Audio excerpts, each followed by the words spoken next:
Paz do Senhor, amados. Estamos aqui mais uma quarta-feira para compartilharmos a palavra do Senhor.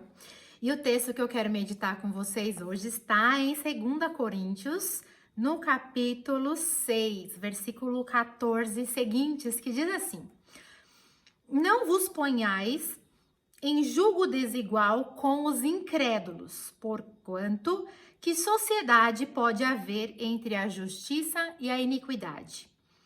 Ou que comunhão da luz com as trevas? Que harmonia entre Cristo e o maligno? Ou que união do crente com o incrédulo? Que ligação há entre o santuário de Deus e os ídolos? Porque nós somos santuário do Deus vivente, como ele próprio disse: habitarei e andarei entre eles, serei o seu Deus e eles serão o meu povo. Por isso, retirai-vos do meio deles, separai-vos, diz o Senhor. Não toqueis em coisas impuras, e eu vos receberei. Serei vosso pai, e vós sereis para mim filhos e filhas, diz o Senhor Todo-Poderoso. Aqui tem uma instrução muito séria, né, do apóstolo Paulo para essa igreja que estava em Corinto. E para nós, muito importante acerca dos relacionamentos. A gente tem que entender uma coisa, que essa carta que ele enviou para essa igreja que estava em Corinto, essa igreja de Corinto, ela estava numa região ali essa igreja especialmente, essa cidade, né, a cidade de Corinto era uma cidade assim de conduta comportamental muito frouxa. Era uma cidade muito idólatra, né? Ao lado onde os discípulos se reuniam, havia um templo de Apolo, onde eles prestavam tudo quanto é tipo de oferenda, principalmente a deusa Afrodite. E a prostituição cultual, como culto, era algo muito comum, né? E as pessoas iam ali com muita frequência e habitualidade se prostituir. E era algo assim comum para eles, para o povo daquela cidade. Tanto que na primeira carta que o apóstolo Paulo envia para o povo de Corinto, o apóstolo Paulo fala: o ideal é que fiquem sem casar, permaneçam solteiros. Mas por conta da impureza, que era algo gritante, principalmente para aquela comunidade, para aquele povo, é melhor que se casem. É melhor que casem-se do que vivam cometendo o pecado da impureza, trocando de parceiros e principalmente que a sexualidade fique muito aflorada, melhor casar do que viver abrasado. Mas o ideal seria que permanecessem solteiros, porque o solteiro cuida das coisas do Senhor e o casado cuida das coisas do marido, da mulher. Então ele instrui isso lá na primeira carta aos Coríntios, né? E ele também fala uma coisa muito interessante na primeira carta, dizendo que para a mulher não privar o homem do sexo e para o marido não privar a esposa. E ele fala até porque o corpo já não pertence mais à mulher e sim ao marido, e assim como o corpo do marido não pertence mais a ele e sim à mulher. E para que eles não venham se abster ao sexo por longo período, a não ser que fosse por consentimento mútuo, para o fim da oração. Ele trata acerca da relação sexual no casamento de uma forma muito objetiva, pois sabia que ali naquela cidade era algo que realmente era um problema, um problemão.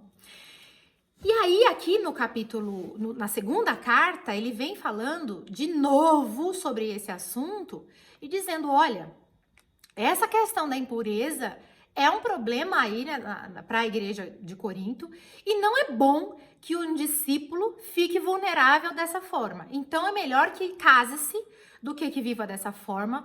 Mas tem um porém, né? Ele fala: não vos ponhais em julgo desigual com os incrédulos. Eu já preguei uma vez na igreja sobre o julgo.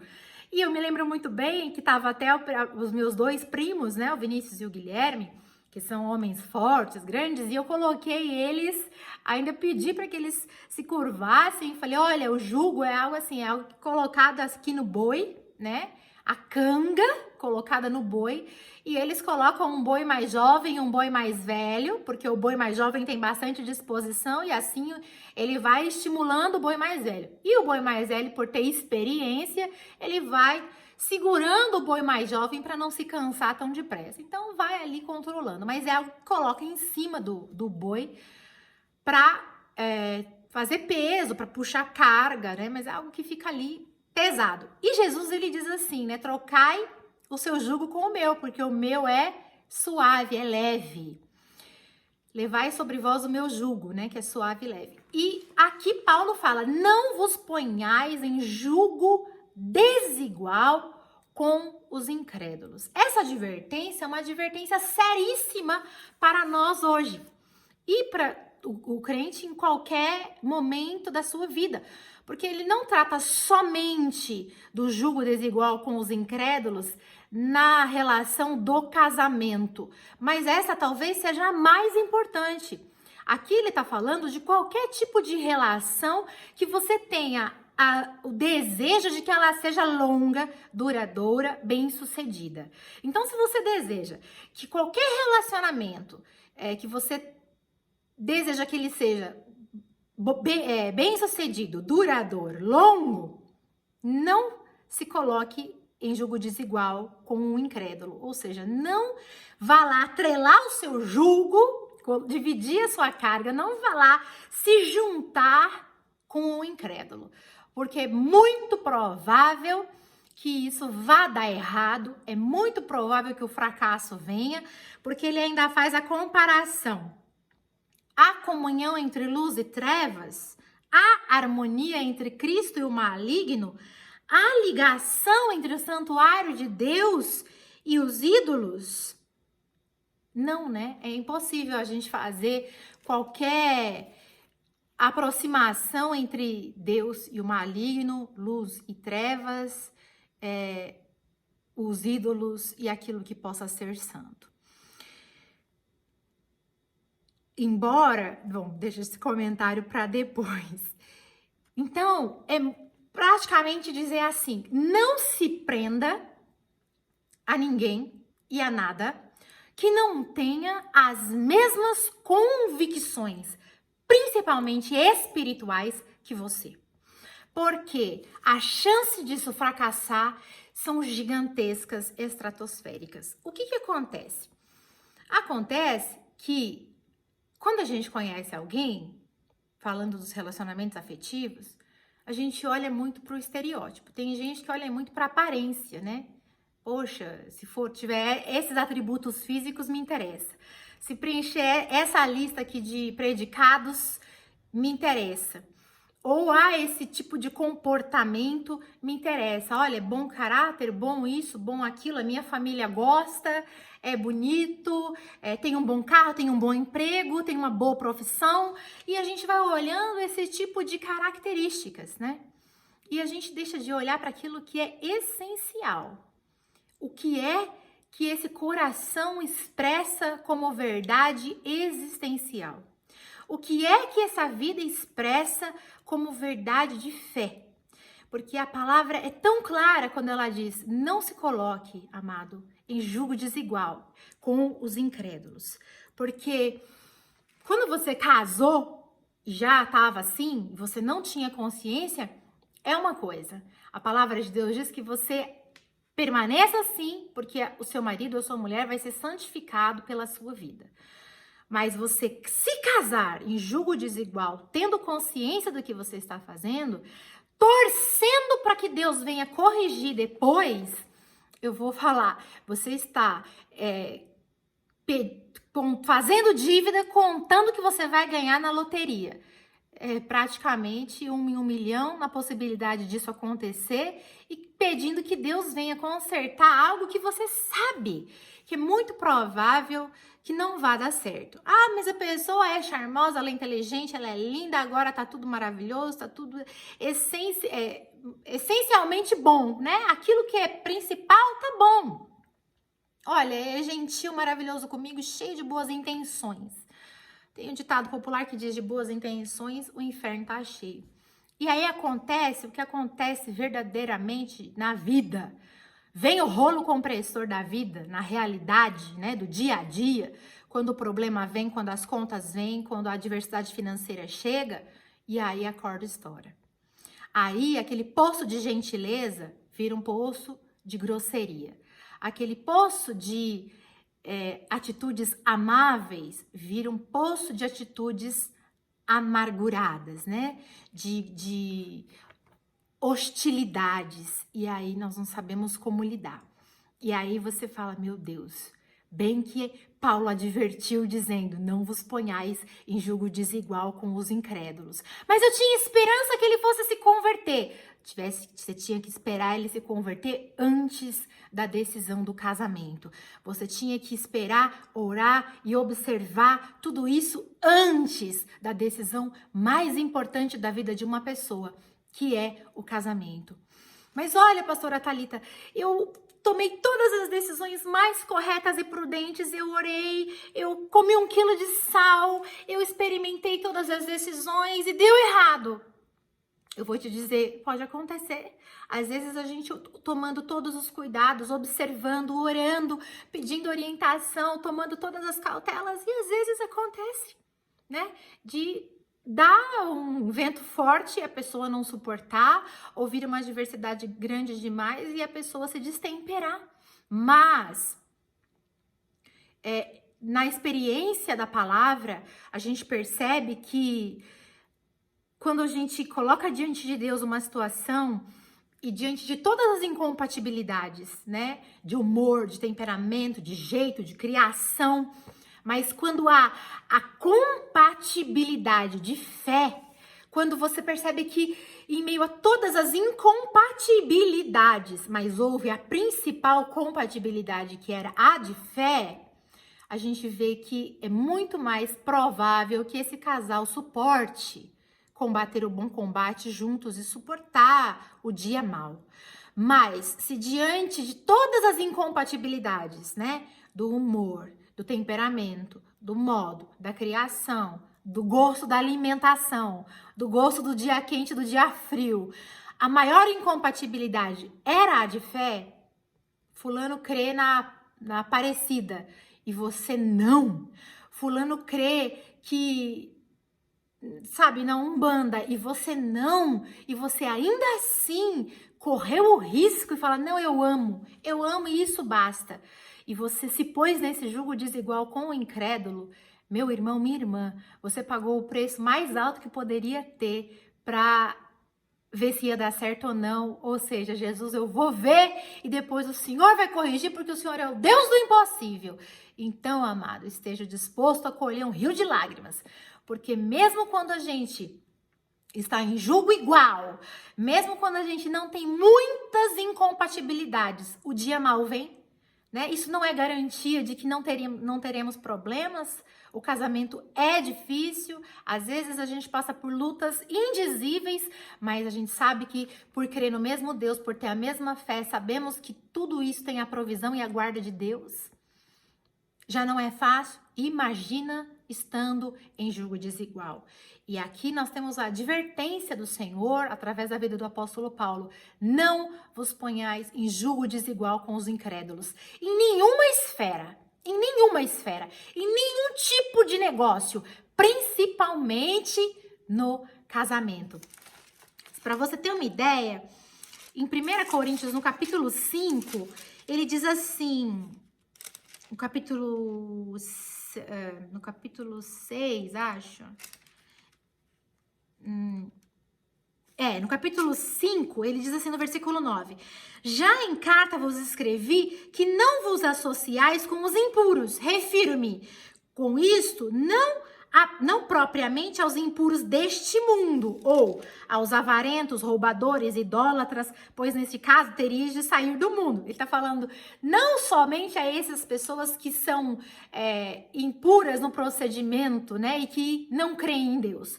Mas agora vos escrevo que não vos associeis com alguém que, dizendo ser irmão, for impuro, ou avarento, ou idólatra, ou maldizente, ou beberrão, ou roubador. Com este tal, nem ainda comais. E nesse ponto que eu queria chegar agora. A gente acha que jugo desigual com o incrédulo é somente com aqueles que estão fora da igreja. E que casar com os da igreja significa alguma coisa. Então, para casar tem que ser da igreja. E vamos combinar que hoje ser da igreja não quer dizer mais nada. Porque às vezes os da igreja são muito piores do que os incrédulos, né? Porque eles estão vestidos com a roupa da religiosidade e são muito mais perversos do que os incrédulos, porque eles usam do nome de Cristo, eles usam do estereótipo da religião para manipular as pessoas, para deturpar o evangelho. Então, ser da igreja não quer dizer nada, mas ser igreja quer dizer tudo. Ser igreja, ser santuário, ser templo do Espírito Santo, ser alguém que pratica ato de misericórdia, ser alguém bom, ser alguém que expressa amor, ser alguém que expressa gratidão a Deus, ser alguém que atua na vida como servo de Cristo, ser alguém que olha para o próximo como sendo seu semelhante, alguém que olha para a causa de Cristo como sendo a sua causa e não a causa do outro, mas aquele que se compadece daquilo que está enxergando. Esse é aquele que você precisa examinar. E tem gente que olha e fala, não, legal, gente boa, gostei, gente boa, legal, bacaninha, mas não serve para eu casar. Como assim? É gente boa, é legal, mas não serve para você casar? Não, porque tem gente que gosta mesmo é de sofrer. Tem gente que gosta mesmo, ama mesmo, são pessoas problemáticas. Que gosta mesmo é de sexo. E aí vai atrás daqueles estereótipos do sexo. E não de pessoas, gente boa para casar, gente que são templo do Espírito Santo, pessoas que são igreja, que são mensagens de Deus e que talvez elas não cumpram os requisitos do mundo, né? Que enchem os olhos, fala, nossa, mas tem um corpo maravilhoso, escultural, né? Que enche os olhos, que atrai olhares. Afinal de contas, você quer que atraia olhares ou você quer que tenha o seu coração e que agrade Deus? Eu fico sempre pensando no exemplo de Isaac e Rebeca. Isaac, ele quando viu Rebeca, sabe, não foi uma coisa assim, nossa, mulher dos meus sonhos, né? O pai manda ir na tribo da sua família e que seus servos escolhessem uma mulher para ele ali, que fosse uma mulher idônea e que temesse a Deus. Eles vão, escolhem Rebeca e trazem. E Isaac olha para Rebeca, pega ela e leva para a tenda de sua mãe. Ponto final! Casamento celebrado. Por quê? Porque Deus, as pessoas ficam assim, não, Deus está preparando alguém para mim. Como se Deus estivesse ali, sabe, com muito tempo, ou como se Deus ficasse envolvido nessas questões de tô preparando fulano para Beltrano, Beltrano para Ciclano, fulano vai ficar solteiro. Não!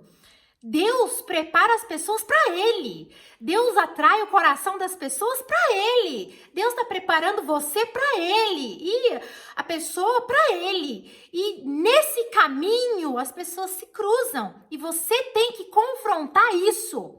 Se essa pessoa não está em julgo desigual com a palavra, se essa pessoa não está em julgo desigual com você, o problema é se você que for o julgo desigual, o problema é se você que está procurando carne, se é você que está procurando sexo, se é você que está procurando prazer, se é você que está procurando as concupiscências dessa carne e desse mundo. Esse é o problema. Mas se você está com seus olhos voltados para o Senhor, buscando as coisas do Senhor, eu não tenho sombra de dúvidas que Deus vai colocar no seu caminho uma pessoa que também esteja fazendo isso e voltando o seu coração para Deus. Não que Jesus está, sabe, preparando um para o outro. Não, Deus está preparando pessoas para Ele. E nesse caminhar, você vai encontrar pessoas no poço ali onde Jesus está trilhando caminhadas, mas essa ilusão de que, ai não, meu preparado, meu príncipe, querida, você vai ficar apodrecendo aí, desculpa, esperando o príncipe. Príncipe? Quem é príncipe? Princesa? Quem aqui é princesa? Nós somos pecadores. Nós temos que cuidar para que a gente não venha perecer dia após dia, vigiar nossa mente, vigiar o nosso coração e pedir ao Senhor para que Ele nos ajude a ter um olhar santo na caminhada. E isso faz com que eu escolha, sim, gente boa, de Cristo, gente boa, que está no mesmo processo que eu, da santificação sem a qual ninguém verá a Deus. Mas, se eu estou vendo, não tem obra de vida, não professa a mesma fé que a minha, não, amado, não se iluda. Se a base não for essa, não se envolva nisso, espere um pouco mais. Se não mudar, cai fora. Não entra nessa. Não, Deus vai transformar, eu vou casar porque Deus vai santificar no casamento. Você sabendo, você tá querendo pagar o preço para chorar rios de lágrimas. E querendo comer não é 1 quilo de sal, não, é um caminhão de sal, o resto da tua vida. Para ver se Deus vai consertar uma bobagem que você fez. Poxa, tá querendo ser menino na fé, né? E depois vai ficar perguntando por que é que a minha vida virou um inferno? Porque você escolheu viver no inferno. Não é porque o inimigo proporcionou isso na sua vida, não, porque você escolheu ficar nesse lugar. Julgo desigual com gente fora da igreja, gente da igreja? Opa! A questão é, a vida é um testemunho da verdade? A minha vida é? A vida do fulano é? Porque religião não quer dizer nada, mas a expressão de vida, sim. O que sai da boca, sim. A condução da vida, sim. E isso você tem que observar. Isso você tem que confrontar com a palavra. Do contrário, haverão mais dias de lágrimas, haverão mais dias de solidão e o pior, estando casado. E isso talvez seja irremediável. Dias desiguais, até mesmo dentro de um casamento onde tudo foi observado, haverá? Claro que sim. São pessoas diferentes. Mas esses dias serão menores do que com uma pessoa que deixou de examinar tudo isso, tendo a oportunidade de fazê-lo. Qual é a melhor coisa de casar?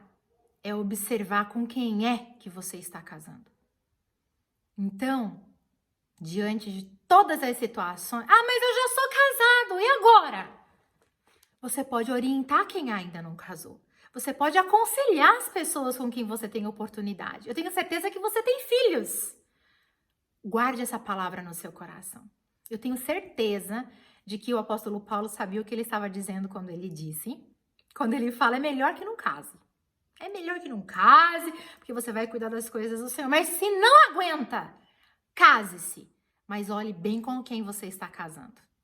É melhor casar do que viver abrasado. Não tenha pressa para casar, porque o amor, ele é paciente. O amor é benigno. O amor não arde em ciúme. Portanto, não tenha paciência, não tenha pressa. Vá devagar. Observe, para que você não se precipite, para que você não se coloque em julgo desigual. O que é julgo desigual? É todo caminhar onde o amor não se nivela. É onde eu estou aqui, a pessoa está aqui, onde a minha fé é essa e a pessoa crê numa coisa diferente da que eu creio. Não pode. Você precisa esperar. E se não corresponder, não tenha medo de falar, não é você. Eu vou aguardar no Senhor. Melhor só do que mal acompanhado, viu? E vou te dizer, você não estará só, você estará no Senhor. Melhor do que passar sua vida se lamentando ou um divórcio após o outro. Então, no nome de Jesus, o amor é paciente, o amor é benigno, o amor não arde em ciúme e Deus sabe aquilo que é melhor para você. Não se case somente porque você não quer ficar sozinho. Não se case somente porque é legal. Não se case somente porque as pessoas, todos se casaram da minha geração. Você não é todo mundo. E o Senhor diz assim: retirai-vos do meio deles, separai-vos, diz o Senhor. Não toqueis em coisas impuras, e eu vos receberei. Não toqueis em coisas impuras. Talvez você esteja querendo se casar com quem é impuro. Então, não se coloque nesse jogo. Eu vejo agora isso porque a minha filha tem 12 anos. E os filhos dos meus amigos estão nessa idade, né? 15, 16, 17 e começando a ter seus primeiros relacionamentos. E o comum, às vezes, é esse primeiro relacionamento ser em julgo desigual com incrédulos. E nós precisamos orientá-los a saber muito bem a decisão que eles estão tomando. A gente não pode tirar eles do mundo. A gente não pode privar eles de tomarem as suas decisões. Mas eles têm que saber o que eles estão escolhendo. Porque aquilo que nós semeamos é aquilo que nós colheremos. A pessoa que você escolher é a pessoa que você vai conviver depois. E aí não tem como você dizer, eu não quero sexo. Porque a palavra diz também, você não pode privar o seu marido e a sua mulher disso. Porque o seu corpo não pertence mais a você, mas pertence a ele. E não é para se abster, a não ser que seja para orar. Então, meu amado, cuidado, senão você está enrolado.